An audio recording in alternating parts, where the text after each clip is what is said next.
What happens when a new speaker presents new content in new communities all the way across Canada, focusing far more extensively on the faces of abortion victims, focusing not only on the what that happens to these victims, but on the who that it's happening to? Find out more in today's episode.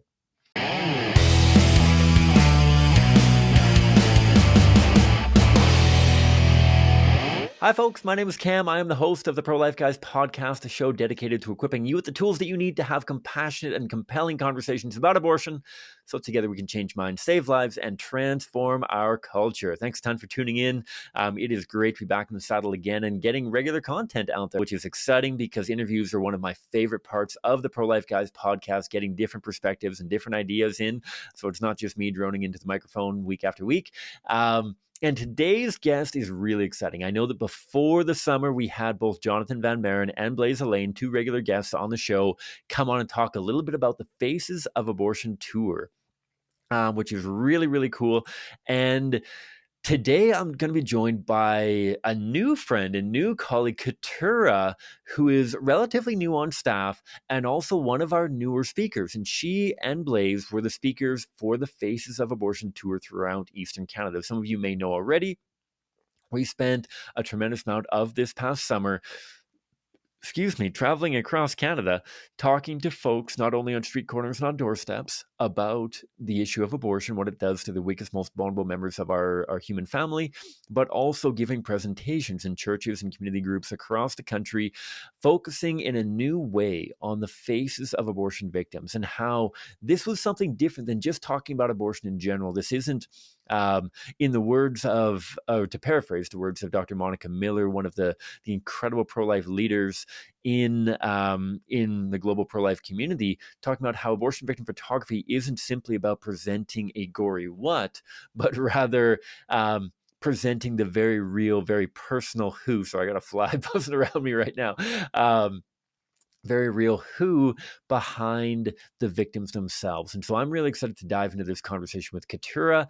And I hope that you enjoy the conversation and Keturah's insights as much as I do. Without further ado, here's Keturah, my wonderful colleague and friend at CCBR.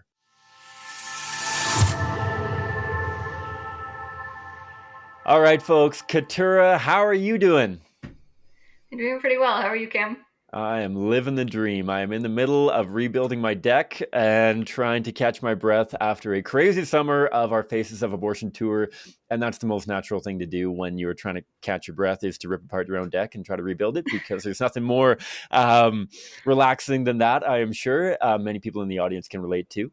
But that's cool. I am thrilled, Keturah, that you're able to join and to dive into a little bit of our Faces of Abortion tour, the tour that both you and I were speaking on, though we had zero overlap. You and Blaise were covering the eastern side. Myself and Quiana were covering the western side. But before we dive into all of the craziness and wildness and coolness of the summer, I want to give you maybe an opportunity to share a little bit about, I don't know, your origin story of sorts. Scott Klusendorf talks about how nobody really just like randomly decides to join the pro-life movement, that there's something of a summoning that goes into it. For some people, it's like a crazy road to Damascus kind of thing. For other people, it's just like a gradual trickling in. For other people, it's somewhere in the middle.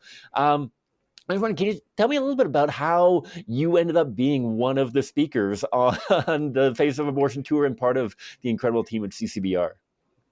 Well, how I ended up being one of the speakers feels a little bit like an unanswered question to me still, but the way that I got involved in the pro-life movement full-time was that back in 2016, as a teenager, I was introduced to the abortion awareness project that we do in Florida, and I went along to that just as like a 1 week dip into the pro-life movement, and I found myself super inspired. I wanted to do it again the next year, but the next year I realized that this is an ongoing issue. It's not just something you can do once a week and kind of walk away and live the rest of your life. Like, there were little innocent children who were being killed every single day in my neighborhood, in my city, in my country.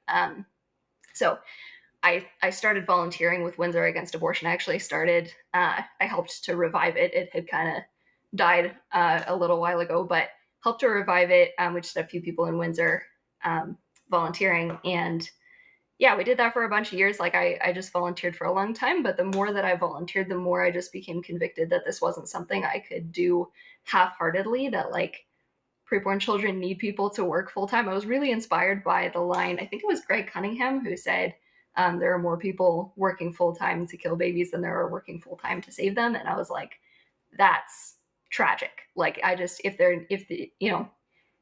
need to be people working full time, why wouldn't that be me? So I just kind of gradually worked toward eventually deciding to join CCBR. I did the internship last year and then joined staff right after. And then somehow I ended up touring across Canada this summer. That's awesome. I love it. And I think it's so cool when folks get involved super early. Like you're still younger than I was when I first got involved in CCBR, and here you've already done a whole tour and been down to Florida and done an internship, all that kind of stuff. I think it's fantastic. And I got to ask, so the transition even from being an intern to being a staff, was that something that like halfway through the summer you're like, oh my goodness, I really want to do this full time? Or was it something that like even during the internship you were kind of thinking, hey, you know what, like this has been really cool. I can't wait till I can get back to whether it's a family business or whether it's college or something like that. And then you were kind of approached by a CCBR staff member who planted that seed. Was it you who approached CCBR, or was it CCBR that kind of approached you with regards to working full time? So I think that for a lot of people, it is the internship that sparks that idea that like they hadn't really thought about working full time till they do it full time.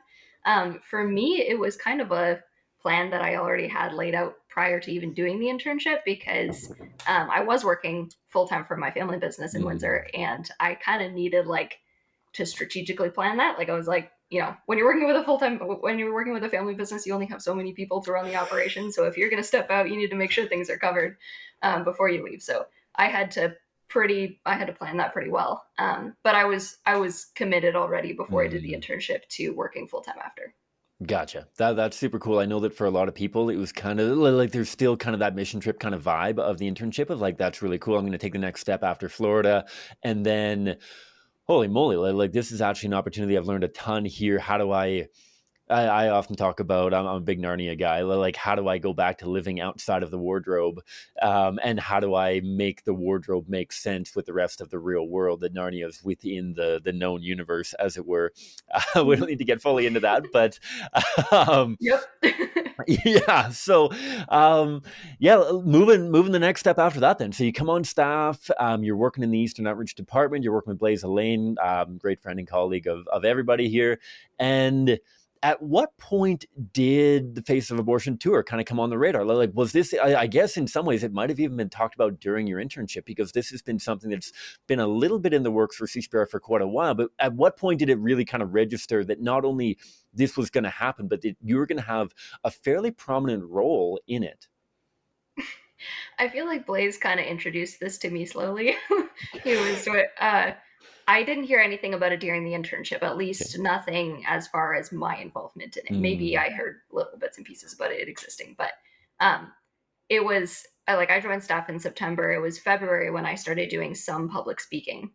And prior to that, I'd been like just kind of slowly easing into doing a little bit of public speaking, doing some mock presentations for people and whatever. And then I started doing some real public speaking in February. And Blaise started to drop hints about like, hey, how would you feel about speaking on the tour? Like, maybe coming along for some things, whatever. I thought maybe like once or twice through the whole thing. But that's I feel like there were like a number of conversations, and each conversation we had, he was more like, so do you want to like speak more? So do you want to like be one of the two people who speaks across Eastern Canada? I was like, oh, okay.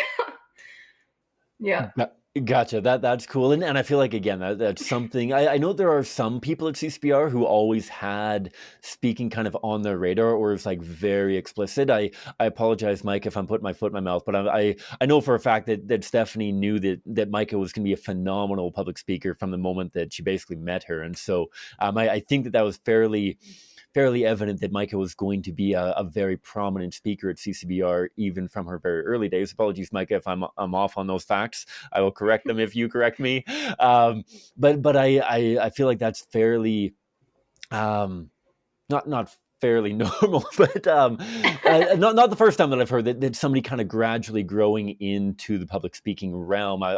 Certainly that was for myself. I didn't necessarily know that I was going to be speaking very much, and then all of the speakers moved to Eastern Canada, and they were like, okay, well, Cam, we need somebody in Western Canada to speak, and so it kind of came up that way.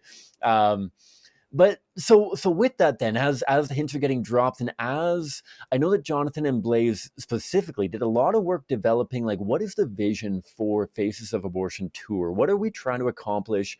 What are we trying to achieve, both with regards to engaging abortion advocates on street level, outreach projects, but also pro-lifers as we speak in churches and communities across the country.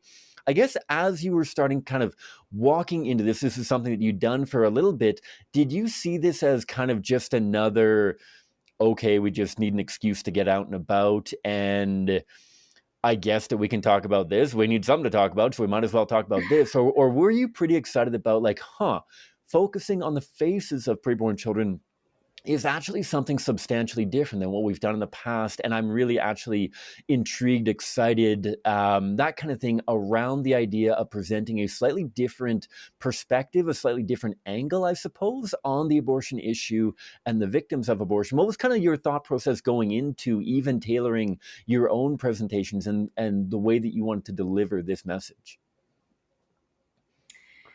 So I was super excited about it. I'm not actually a very visual person.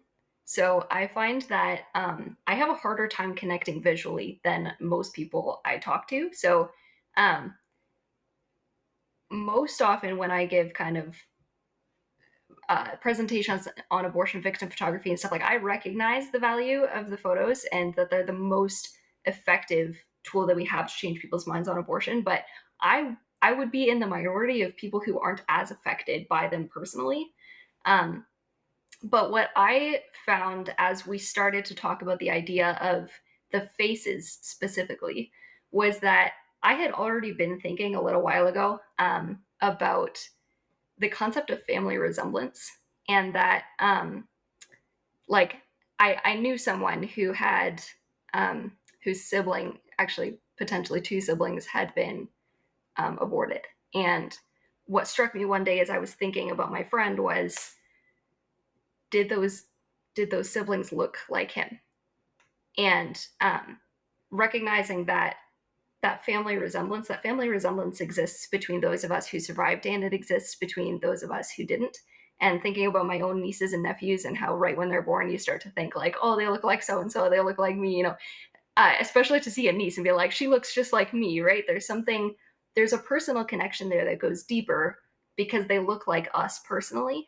um, so starting to think about family resemblance, and how, like, even for me as a not very visual person, I connect with people through their faces on a level that I could not connect with them in any other way. One of the lines in the, like, what became my tour talk, was that I said, uh, their severed arms and legs may horrify us when we look at them, but their faces speak to us when we see them. And that's true for those of us who are more visual people and those of us who are not more visual people, because that's just built into us as human beings.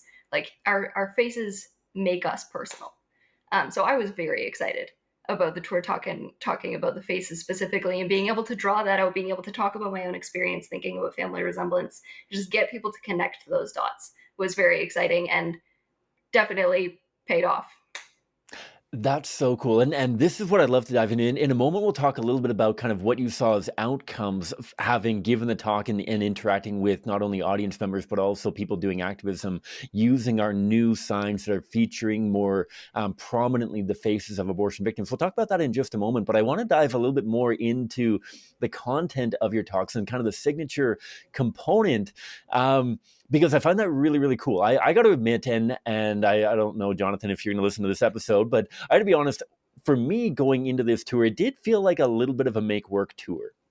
It was kind of like, okay, you know what? Like, I don't actually know if this is going to hit people the way that Jonathon thinks that it's going to hit people. I don't actually know if people are going to respond that much differently to the abortion victim faces as they do to the rest of it.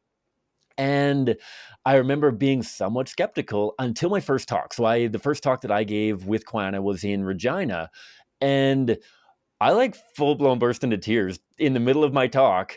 And I had not expected that to happen, but it put words to an experience that I'd never put words to before, connecting the defiance component with the actual, like you said, the faces, the who behind the what. For so long, I had largely thought of abortion as a what is happening to people like you and I, like, and even that expression, people like you and I, was such a generic, like, anybody sort of thing. And yet these videos and the content that we were conveying made it so much more personal, made it so much more individual, and put the who into that conversation. And that really struck me in a different way. And like, I barely kept it together through that first talk, and I barely kept it together through all of the talks. And like, holy cow, I have never wept during a presentation before. And basically every single one of them hit me at the same point, talking about that connection between the who of abortion and the defiance that they demand. That was kind of my experience. Let's dive a little bit further into your experience and kind of that element, whether it was that was kind of the only major resonance with you of that, like, family connection. Were there other elements of the content that really resonated with you in a new way, or in a different way, or profound way? And what was kind of your experience, not only processing this yourself, but sharing it to people in the audiences, and that kind of thing? I feel like I resonated with every part of the talk. Mm, And I cannot do justice to the parts that Blaise delivered, mm, talking about former abortionists and the psychology of killing and what that does to a human being that's difficult to kill.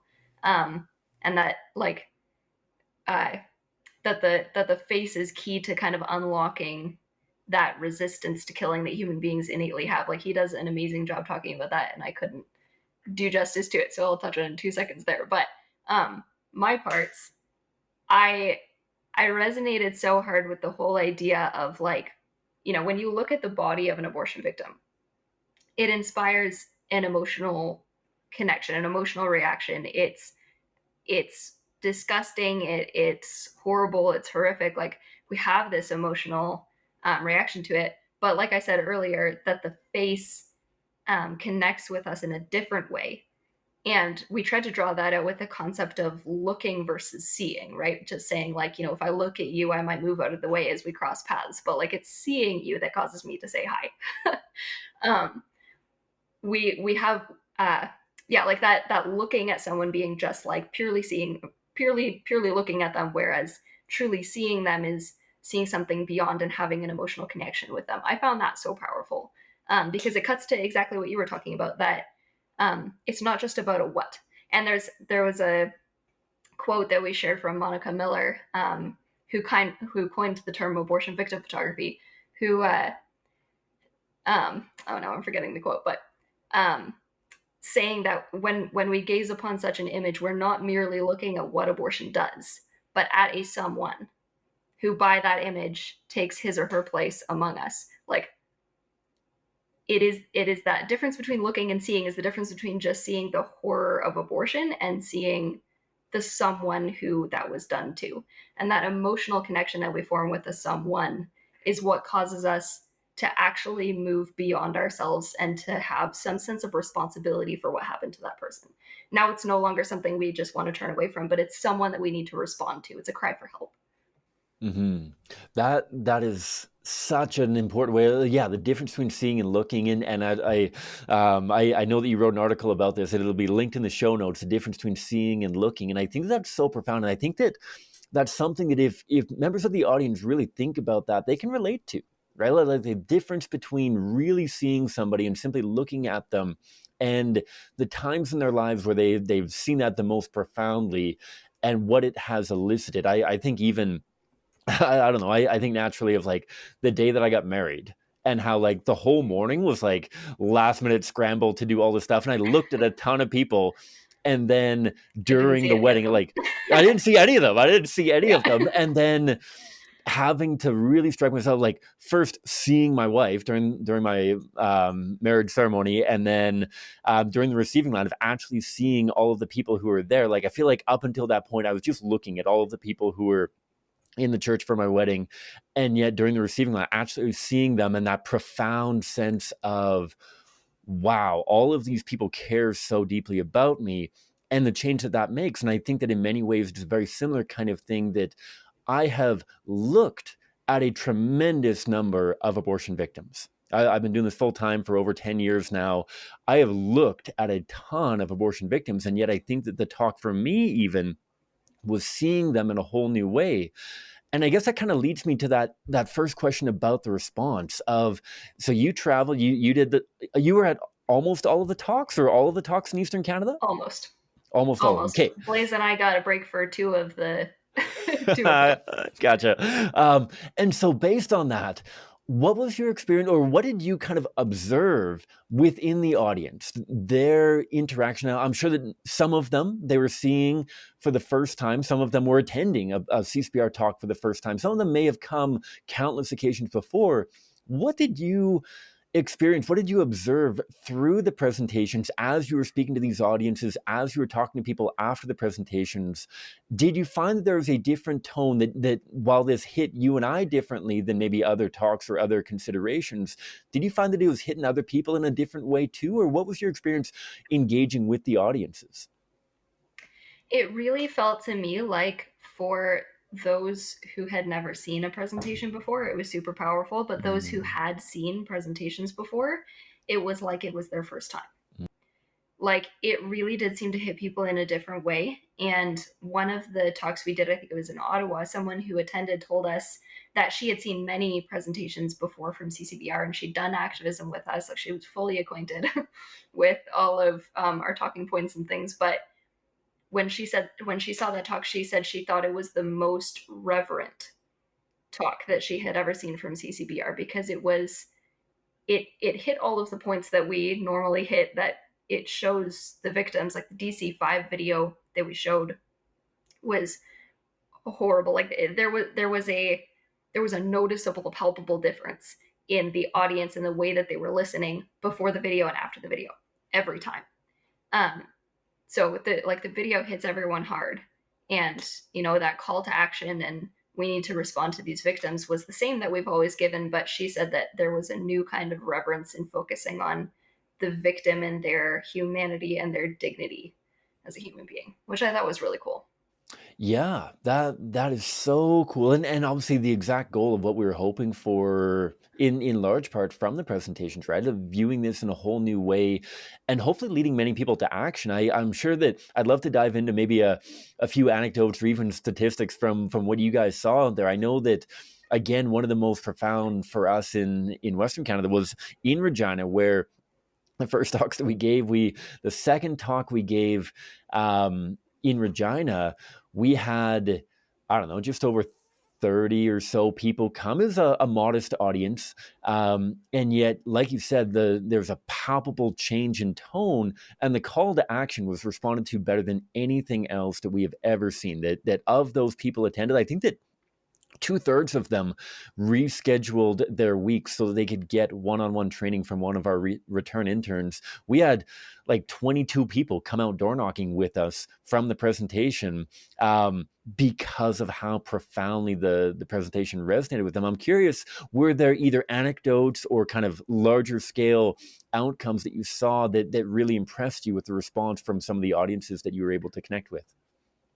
Absolutely. I have a ton of super exciting stuff to share about really quick before I forget it. I would love to hear more about your tour on the western side of things. I've heard hardly anything, and I haven't read any of your notes, so you already have a heads up knowing a little bit more about mine than I do about yours. But before I get to that, to respond to the question, um, in terms of having a good response, I think the response was amazing. It was like, anecdotally, we'd have lots of people come up and talk to us after, and you could just see the impact that it had on people. But also, one of the key things we were trying to encourage people to do was join our crash course in Toronto, and we had the largest crash course in Toronto we've ever had. With a very high response rate. The age range in Toronto was, I believe, 14 to 85. It was so cool. And like the 85-year-old is like, you know what, we need abortion victim photography in my city. Like I'm gonna start a group, and like just um the level of defiance, that like really grabbing onto that and saying this is something that we need to do and we can't afford not to do it was very real. Um, so yeah, largest crash course we've ever had.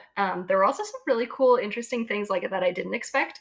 One thing that happened, that I actually found out about at the crash course was one of the interns we had over the summer had been to a number of the tour talks. Um, and she told me on the second day of the crash course, I think, that she had been out there having conversations doing choice chain. And like our tour talk is tailored toward pro lifers, right? Like we show the video and everything. So it would be, I think it'd be convicting for pro choices as well. But for the most part, we anticipate that the people who are listening to the talk are already pro life, and we're just trying to inspire them to greater levels of involvement in the pro life movement. But she started actually taking some of the tour talking points and integrating them in conversations on the streets. And she told me she would have conversations where this happened a number of times where someone would get to the end of the conversation and they were almost ready to accept the pro life position because they had heard everything and agreed with it. But at some point they were like, I just can't, like, just personally, I can't accept this, even though they agreed with all of the arguments. And at that point, she just switched into kind of personal mode and started drawing out that family resemblance that I was talking about. And she would point out that those children look like someone, and if it was their child, that it would look like them, that he or she would have their eyes, their, you know, jaw structure, whatever. And she said that that was like a flip switch. Most of the times that she used that in conversation, people actually changed their minds and stopped supporting abortion because of some of the tour talking points. So I thought that was super cool. That's phenomenal, and those are the stories that all of us love to hear of how this perspective can help literally change people's minds. That's literally why we do this entire thing, and that's where we'll get in just a moment here, talking about kind of the response from people street level, doing Yeah. activism in communities for the first time and that kind of thing. I think that we've had some really, really cool experiences, and yeah, seeing how people are integrating these components. I know that one of the elements that Kwana, my colleague out here in Western Canada, that was given talks with me, was really focusing on and doing such a great job of was in a similar vein to the kind of family resemblance kind of thing. She was talking of some of the facial expressions that kind of transcend that of like, I don't know, I'm a big Anne of Green Gables kind of fan, and like how do you know that somebody's a soulmate kind of thing, and fast friends and that kind of stuff. And like I find that so often it's a facial expression kind of thing, like the twinkle in your eye, the goofy haircuts, the this, the that, and that was something that Quina really dove into. And again, something that I saw people talking about during door knocking, during choice chain, that kind of thing, of the facial expressions that we should see on children, the joy, the curiosity, the mischievousness, things like that, the expressions that we should be capturing with our pictures. Whereas rather than that, we are capturing through these abortion victim images the horrors, the cries of desperation and urgency and sadness that we need to respond to. And interesting how people kind of really latched on to those aspects of what expression should a child's face show, and what expression are these children's faces showing, and how do we change that? And so that was one of the really cool experiences that we had out here, based on one of the really cool kind of components that Quina had built in, which I thought was really, really neat and really valuable. Um, and maybe let's dive into a little bit of the street outreach, and how, so through this, we were integrating new images on our signs that had a higher focus on the faces of not only the DC5 victims, but faces in general of abortion victims, to try to make this a little bit more personal and a little bit more human for passersby. And I'm curious, having done activism in some new communities and also some existing communities, what kind of experiences stood out for you during your travels across Eastern Canada here? So the experiences that stood out to me were um like it was amazing how many people had uh like a personal tie-in to the whole focus of the tour, that the faces of abortion victims that we were drawing out, that really did resonate with people. In some ways, like one of the people that comes first to my mind when you ask about that, and particularly because you're talking about street outreach, is a young man I met in Newfoundland. So one thing that was very cool about the tour was um, new groups starting in Atlantic Canada, because we have a whole bunch of groups here in Ontario, and you know, and more groups popping up. But something that we really made headway with over the tour was new groups starting in Atlantic Canada. So there's a group in Halifax now, a group in Newfoundland, um, a group potentially starting in New Brunswick. So like just very cool to see all of that momentum going. And one of the people that is one of the committed volunteers in Newfoundland told me that the reason he started getting involved in the first place with pro-life activism was because of the birth of his son, and that his son was being born just at the same time that news was blowing up all over the internet about baby Daniel in Montreal. And that contrast for him of seeing his own child's face while thinking about the face of baby Daniel, and seeing that contrast was what motivated him to get involved. And then he resonated so hard with that idea um, of the faces of the victims, because that was what had done it for him, right? Seeing his own child's face, and then seeing these photos of children whose faces um, just photos of dead children who have these perfect little formed faces, and some of them have these horrific expressions on them, other ones don't. Some of them just look like peaceful, but there's that humanity in all of those that he resonated with and pointed out that connection to me. That was yeah, that was cool. That is so cool, and people can read more about that story. Like I mentioned, I'll put your blog article in the show notes. I'll also post the Yeah, story about baby Daniel, so that those who may be unfamiliar with the child who was killed at 38 weeks gestation in Montreal earlier this year can read a little bit about that very sad and tragic story there. Um, yeah, and I think that's so cool. And if I can ask, so the fellow's name, if I can, hopefully I can say it on air. You put it in the blog article, so I'm sure that it's fine. yeah, Jeremy, was yeah. he active in the pro life movement before joining for outreach in with you guys, or is he relatively new to doing outreach? He's totally new. We had gone to Newfoundland just about a month before the tour. Okay, Have I gone to Newfoundland? Now I'm forgetting. But we we had been doing some trips to Atlantic Canada and getting some momentum started around there around that time. So maybe we hadn't gone to Newfoundland. We might have just gone to Halifax. But in any case, we'd been up there getting some things started. But he had around that same time just wanted to join activism, and so the tour was one of the first things he came to.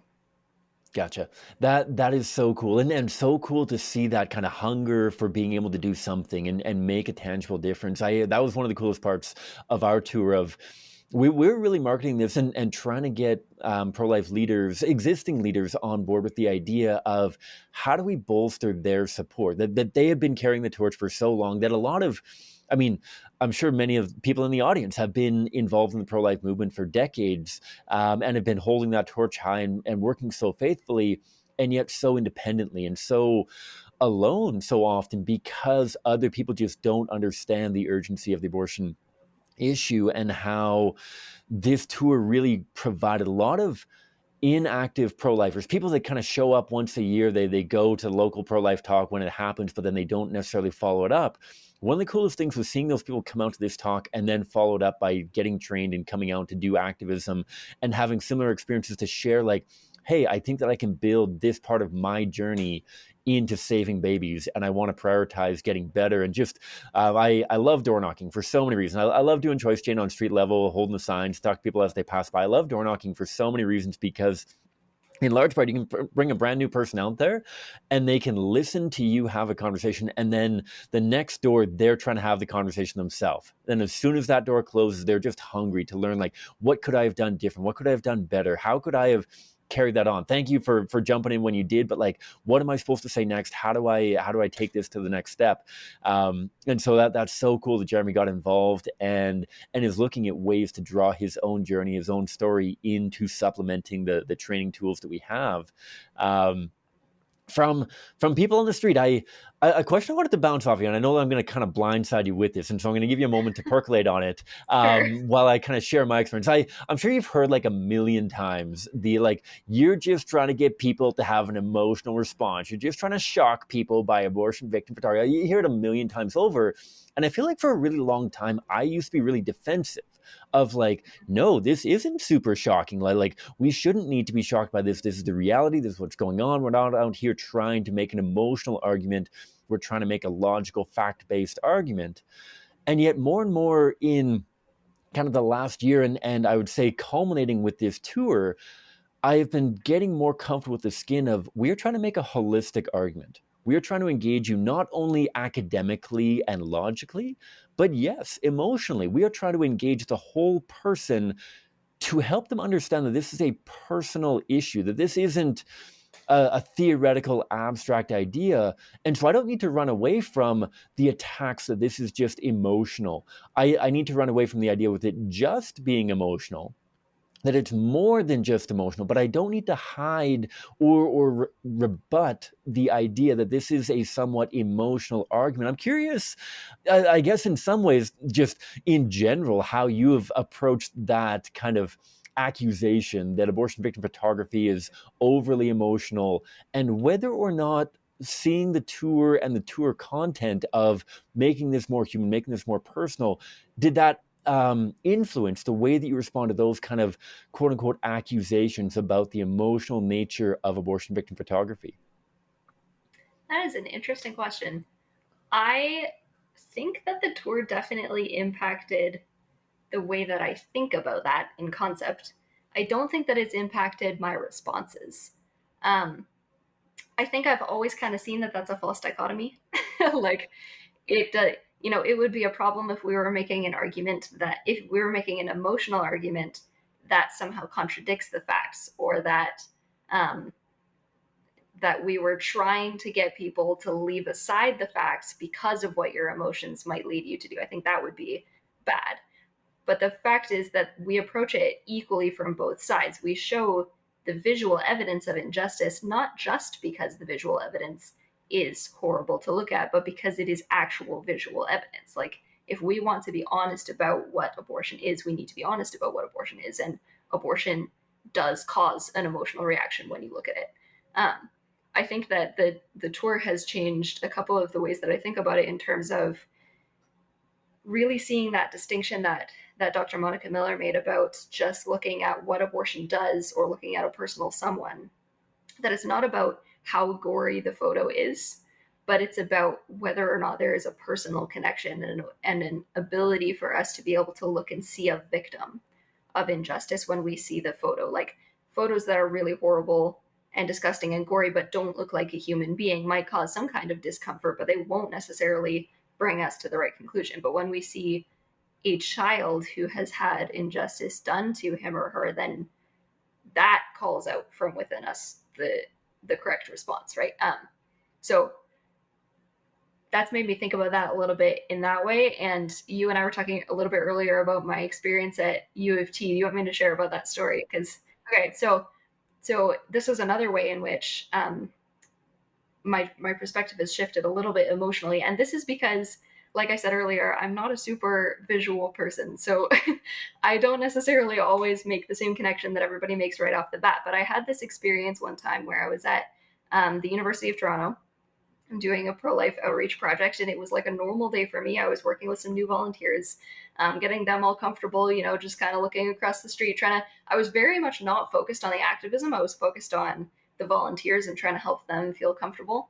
Um, but I looked across the street at one point, and I saw the sign that my friend was holding, which showed, I believe it was a 15-week-old abortion victim. Now I'm second guessing myself whether it was 15 or 20, but somewhere around there. The sign showed a picture of her, just with her head like laying inches apart from her body and her arm severed from her torso. I was looking at her limp legs and her torso just like torn apart. Like, there was this fully formed child who just really looked to me like a baby.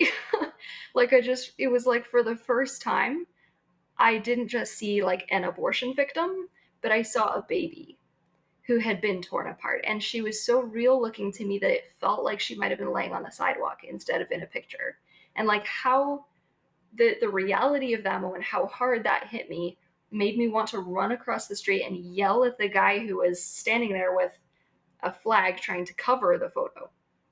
He's trying to cover the photo because he supports abortion. And like, I understand, on a normal day, I understand why you would want to cover the photo, because if you support abortion, I understand why you wouldn't want people to see it. And I understand why you yourself wouldn't want to look at it. But in that moment, I was like, I was not that rational. I just saw him covering the photo and I was like, what a horrible thing to do. Like, do you not see this child that just wanted to run across the street and point and yell and be like, look, look, look? Like, if he only saw, then he, like, if he only looked, then he would see, right? And then he wouldn't support abortion anymore. Because how can you?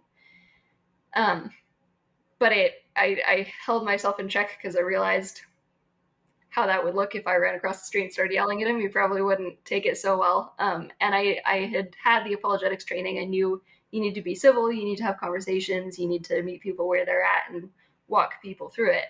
Um, so I just stood where I was and I asked the next student walking by, "What do you think about abortion?" And kind of tried to act calm while I felt like I was going crazy inside because I was like, how would I look crazy if I ran across the street and yelled? Right? Like if that was a toddler, that would be a normal reaction for me to run across the street and yell at him, call him out for covering the injustice done to a child.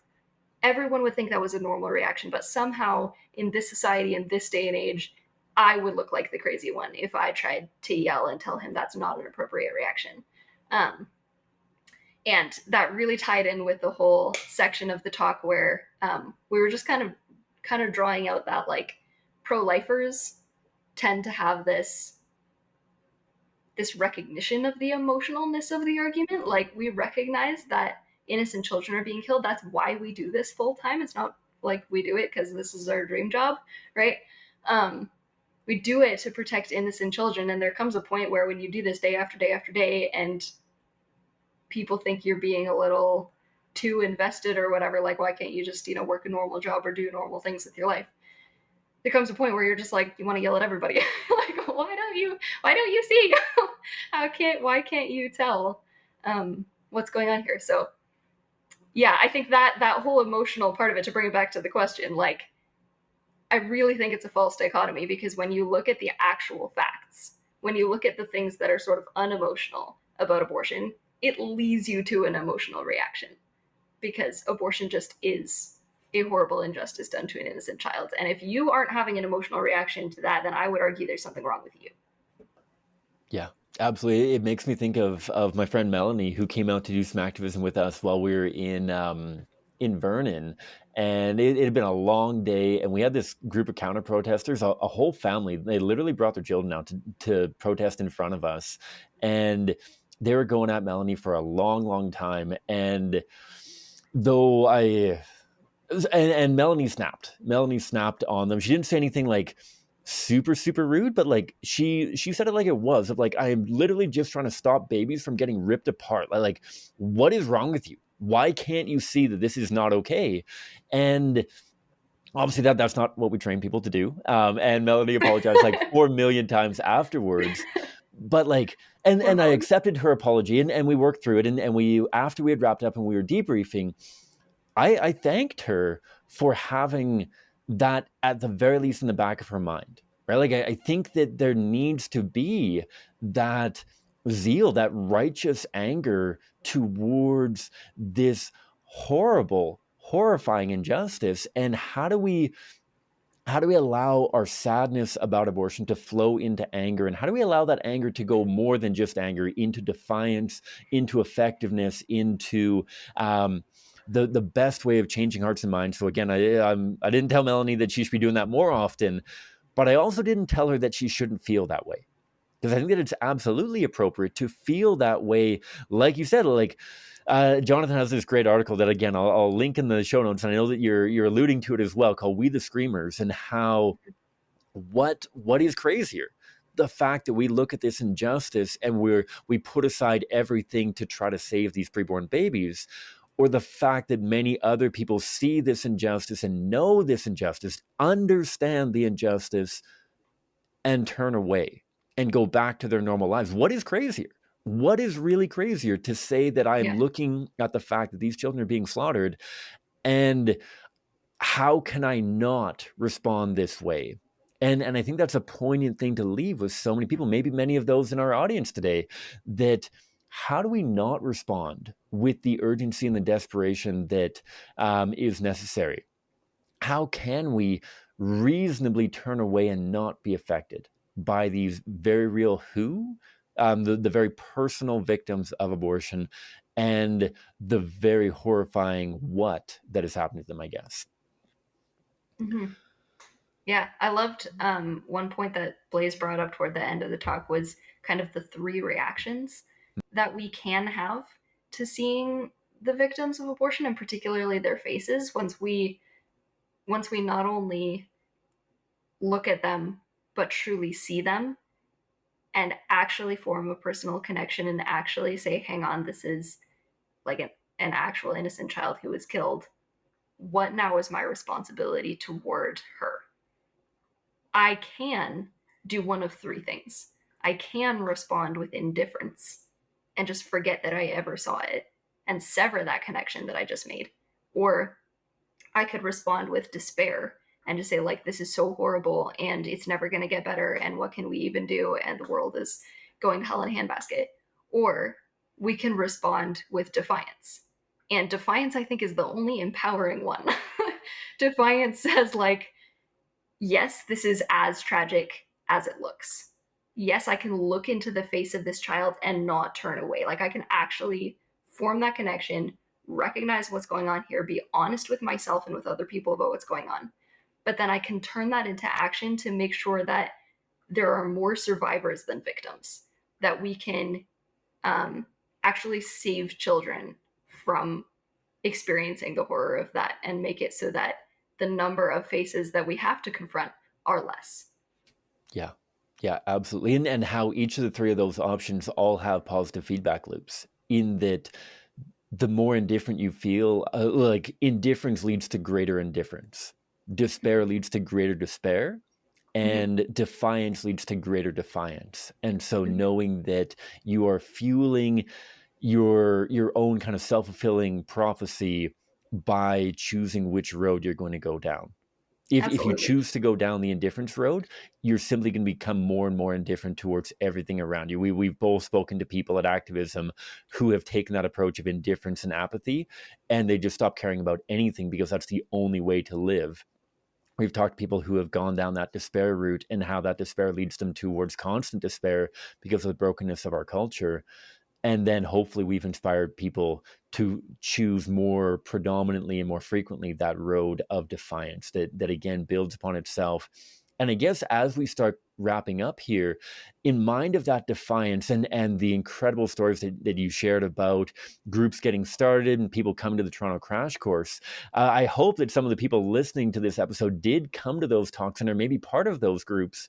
And I guess what kind of words of encouragement would you offer them at this stage? Because I feel like for a lot of people, that initial burst of, you know what, Keturah, you are right. I just listened to your presentation. Let's get out there. Let's join shoulder to shoulder. Let's get knee deep in this culture war. Let's get fired up. And then a couple months, couple weeks, couple days at times, even later, that is met with adversity. It's met with other opportunities. It's met with other stuff. I guess what kind of words of encouragement would you offer people that have been invigorated and have been maybe to reference scripture, if we can do that, of like the sprout that is shooting up quickly, to make sure that we are not becoming those that are planted in shallow soil that spring up quickly and wither and fade? How do we ensure that we are planted in good soil and maintain this momentum going forward, and that we don't burn ourselves out a month after we listen to a talk and we go back to that road of indifference or road of despair? What would you say to them now, a month or two after they heard the initial talk, to keep them as active, as passionate, as engaged as they were a month or two ago? That's a great question. I think it's about being realistic Mm, about every aspect of this. So it's about being realistic about your own expectations, your own ability and capability.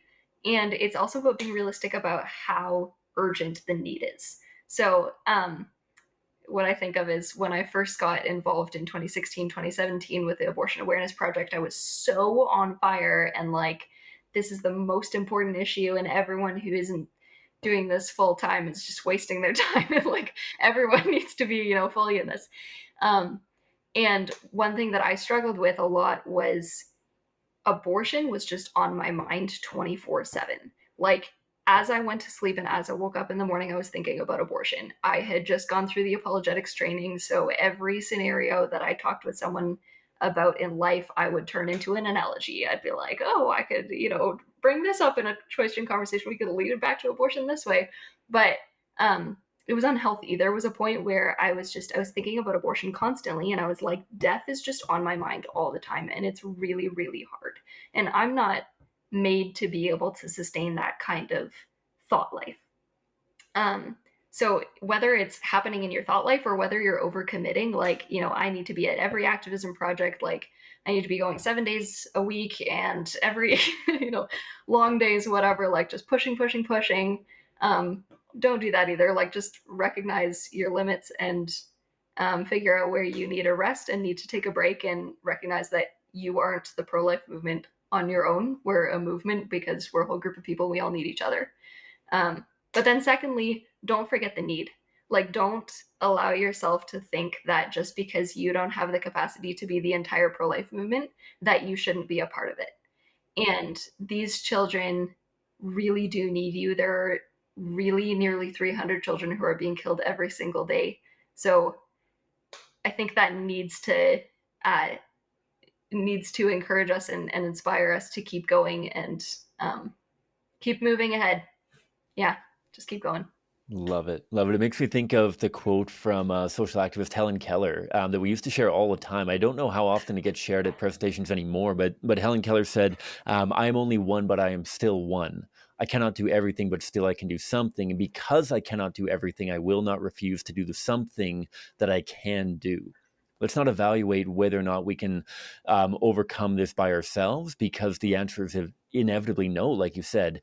However, what can we do? I think that Blaise has spoken so valuably about the importance of a theory of change. And I think that the value of connecting a theory of change with a theory of action. What needs to happen, but also what can happen. What do I need to do and what can I do? And how do I connect the two of them? How do I not spend the rest of my life like the crazy guy with the bulletin board with strings attached everywhere? How do I go out and do something meaningful without spending all of my time in the ivory tower or in the bunker, the war room, whatever? How do I marry together a theory of action with a theory of change to ensure that we are moving? Not only are we moving, but we're moving in the right direction. I think that theory of change gives us direction, theory of action gives us movement in many ways. And so I think that bringing those two together. And so I think that's profound. Keturah, I'm very thankful that you've taken the time to join me here on the show. I hope to have you on the show a number of other times going forward. Anything that I'm missing, anything that I've forgotten, anything that you think that we should be sharing before we sign off for the day? Honestly, I feel like you covered everything. I can think of Love anything else. Gotcha. Love the last thing that I'll mention that I think dovetails very well with what you had said as well about knowing what we can do is the importance of community. The community Mhm. that there is going to be an element of isolation. And that's where we're going to be attacked so often, not only by the people and human forces of our world, but those forces outside of our world sort of thing as well. They're going to attack us in isolation. And I think of how valuable that continued community really is, to have that support, to have that camaraderie. And I look at things even like the Toronto Crash Course and how valuable it is, not only as a training opportunity, but also as a community opportunity, that you might have a lot of the skills, the tools that you need to have effective conversations, but you might I will throw out there the fact that I don't think anyone can do this on their own. I don't think that anybody equipped with all the tools and skills can do this solo and persevere without either becoming bitter and hardened and resentful, or else falling into complete despondency. And so let's look for opportunities to come together as a community. Let's bolster each other up. Let's share our stories and testimonies together. That can be something as benign as a comment section on a YouTube video such as this, or that can be something as active as participating in a pro-life event that, you know what, sure, you might know everything that's going to get said at a crash course, at a boot camp, at a week of action, that kind of thing. You might have heard it all before, but it's not just about what you hear, but also what you experience doing something. And so don't rule out a Toronto Crash Course, don't rule out a Winnipeg boot camp or something like that because you've heard much of it before. not only are we at CCBR always trying to engage the culture that lies before us, not the culture that was in front of us 10 years ago, but the culture that's in front of us right now. And so there are constant developments to the training, but also I can't emphasize enough the importance of community when it comes to perseverance within this culture war. And so Amen.